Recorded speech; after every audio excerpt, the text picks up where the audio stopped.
Now to Washington, where the full release of the Epstein files looms, revealing ever-growing rifts in Donald Trump's MAGA base. The president's friendship with the convicted sex offender is causing frustrations to boil over. Will Sommer is a senior reporter at The Bulwark who has spent years following the MAGA movement, and he speaks to Michelle Martin about what he's been observing. Thanks, Christiane. Will Sommer, thank you so much for joining us. Thanks for having me. You've been writing extensively, for years, in fact, about different strands of the conservative movement, the MAGA movement, as we call it.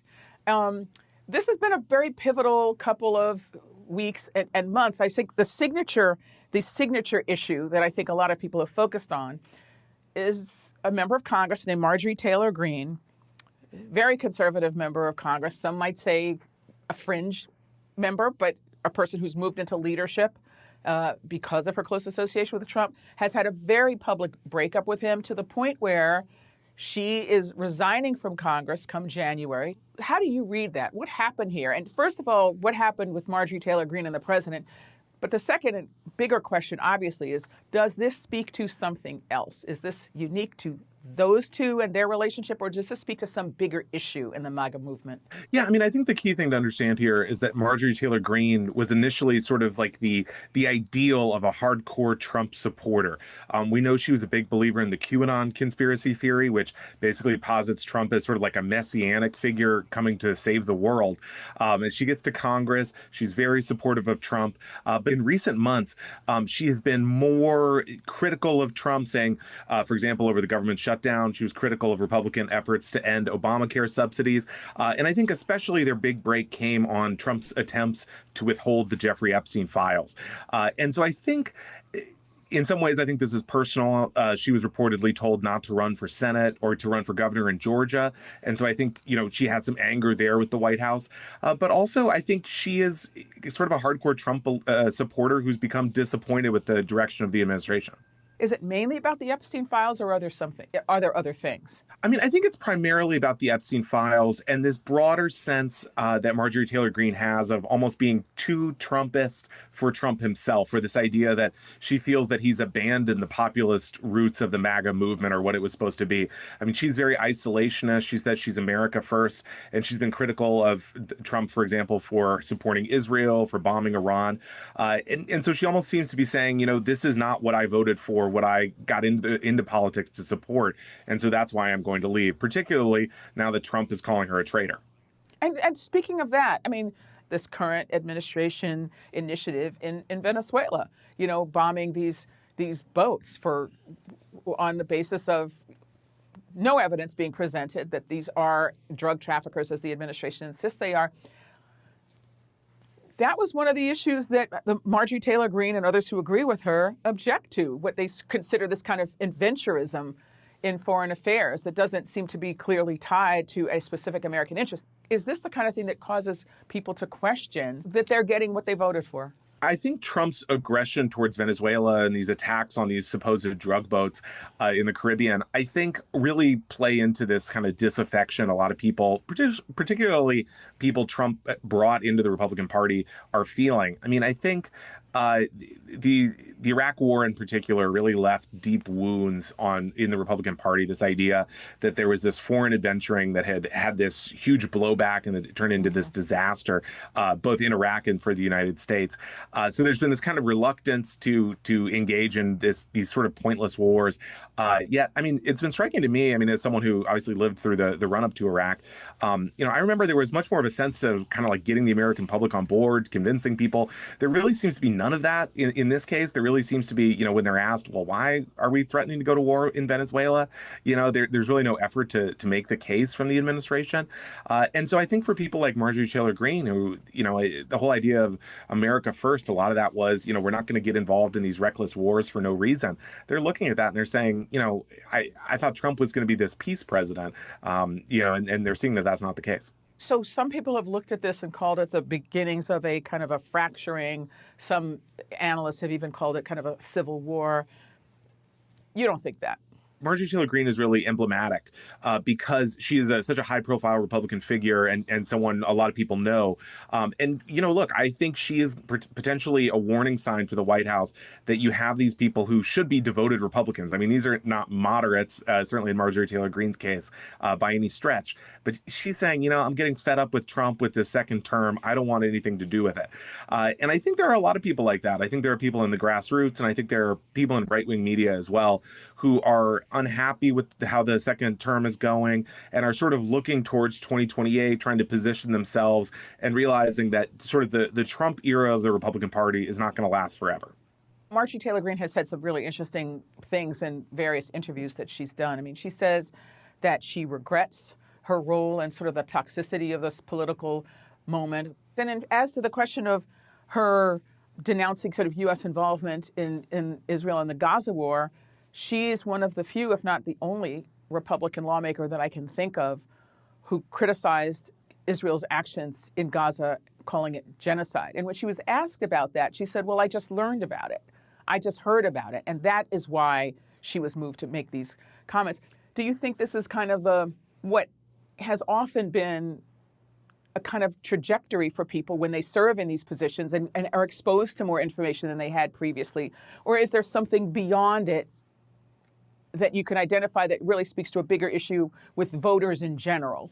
Yeah, I think Marjorie Taylor Greene, personally, I think she appears to be someone who is a really hardcore Trump supporter and conservative and gets to Congress and finds out maybe that things aren't that simple. And not that necessarily I think she's becoming a liberal or a moderate. I mean, she's trying to sort of tack to this more sort of, optic friendly, saying, I regret my toxic political behavior of the past. But I do think she's finding out that things are a lot more complicated. But I think also she is symbolic of a broader trend in the Republican Party, a sort of dissatisfaction with Trump. And how do you see that? Where do you see that? Sure. I mean, you can look all over. I mean, you can look at the rise of white nationalist podcaster Nick Fuentes, who's a guy who marched in Charlottesville, is now in his 20s, and has managed really from out of nowhere to build this following among particularly young men in the Republican Party, very explicitly racist and anti-Jewish. He's a guy who a few years ago, I mean, was seen as anathema even within the far fringes of the Republican Party. They wanted nothing to do with him. He couldn't come into conservative conferences like CPAC. But now we see people like Tucker Carlson, who obviously is a massive voice on the right, having friendly interviews with him. We see fights at the Heritage Foundation, which is a major Republican think tank, over how they should react to Nick Fuentes. And so you can see figures like this kind of getting inside the party and stirring up trouble in a way that, and sort of growing their own bases in a way that exists outside of Trumpism, and I think poses some problems for the party in the future. I mean, for one example, Nick Fuentes, among other things, has said he thinks Hitler is really cool. I mean, how is that going to play with the average voter if this is someone who starts palling around with lawmakers or appearing in more media outlets? Is that the main fault line that you see? These voices who are pretty much, whose through line is this extremist form of racism and anti-Semitism. Is that really the fault line you see, or are there others?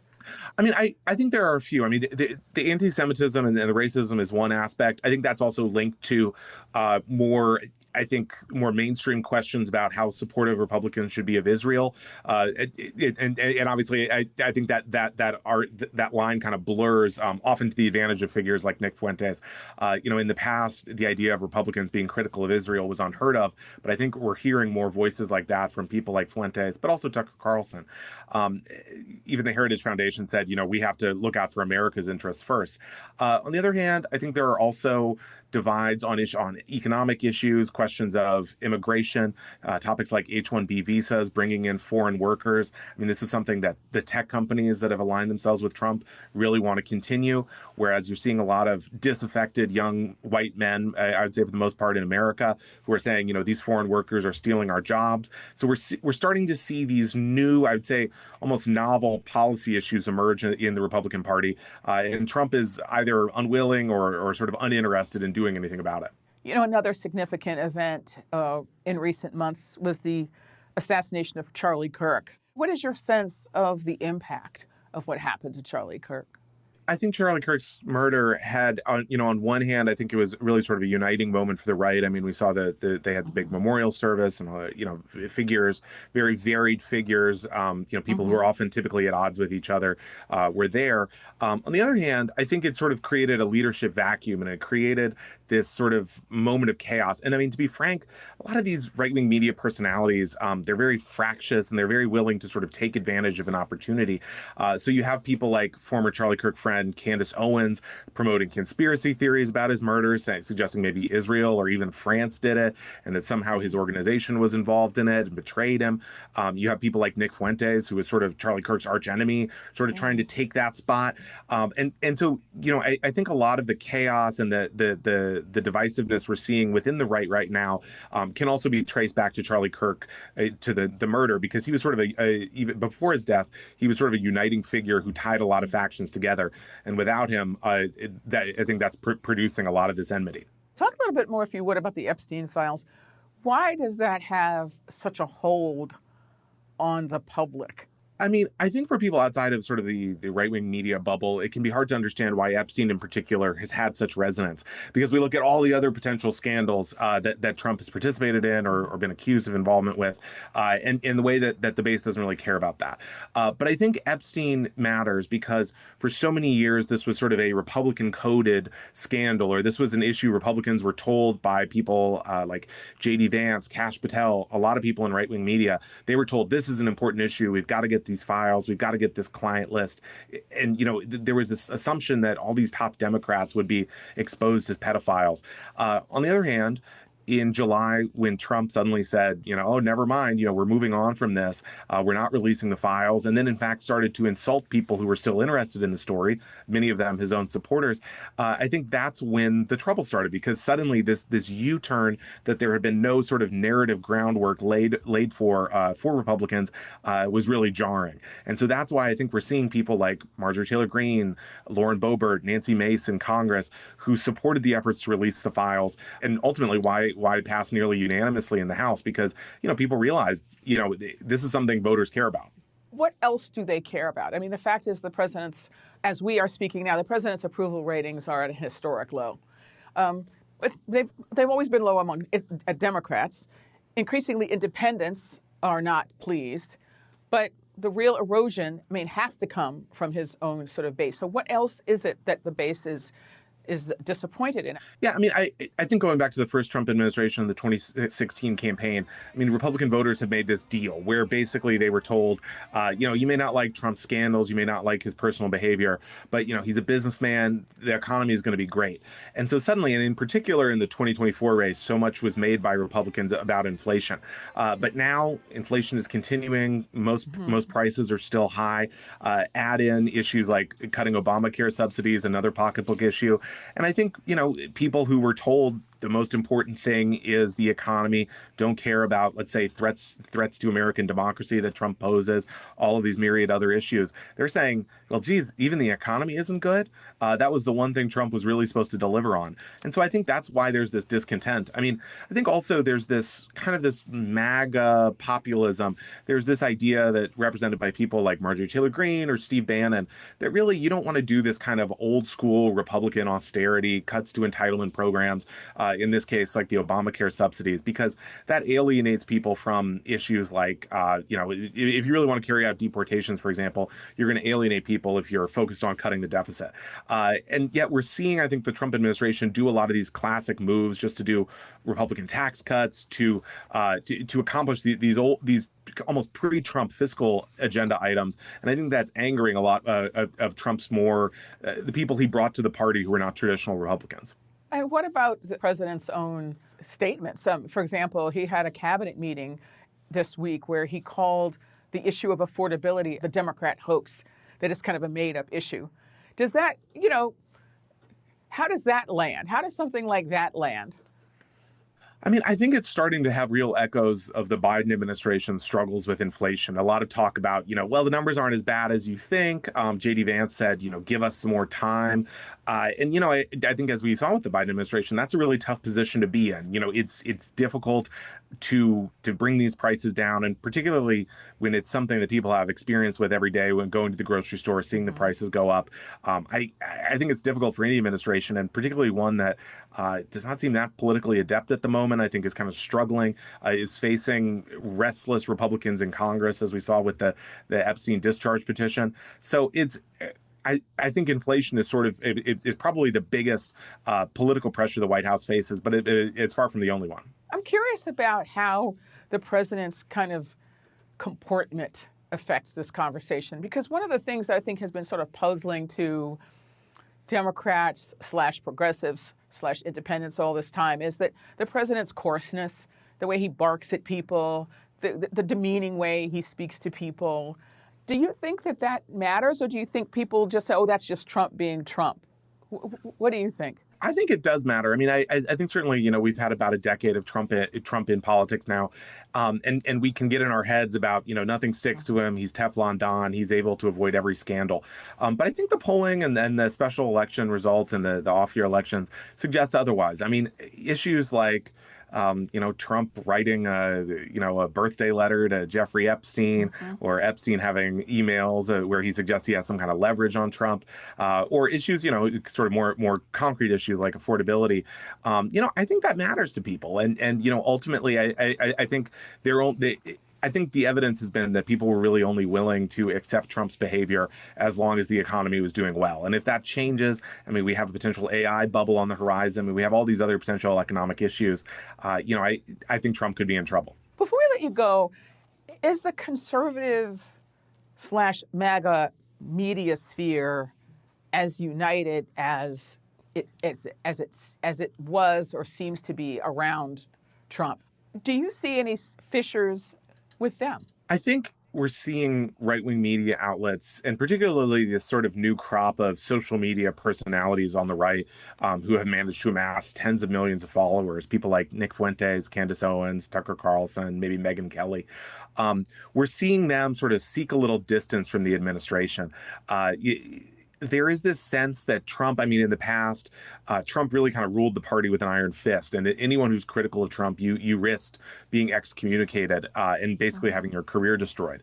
But more and more, we're seeing even people like Laura Loomer, who's very close to Trump, and whose career really relies on her access to the White House, saying critical things about Trump taking a jet from Qatar, for example. And so I think there's this sense of, perhaps the midterms aren't going to go very well, and then Trump will really be a lame duck. And then who's next? And there's going to be, I think, kind of a scrabbling among these factions, whether it's J.D. Vance or Marco Rubio, or I'm sure a dozen other candidates we can't even think of now. I think there's going to be this attempt in right-wing media to position yourself for what comes after Trump. And I think for a lot of people, that's going to be getting more critical of Trump himself. Will Sommer, thank you so much. Thanks for having me.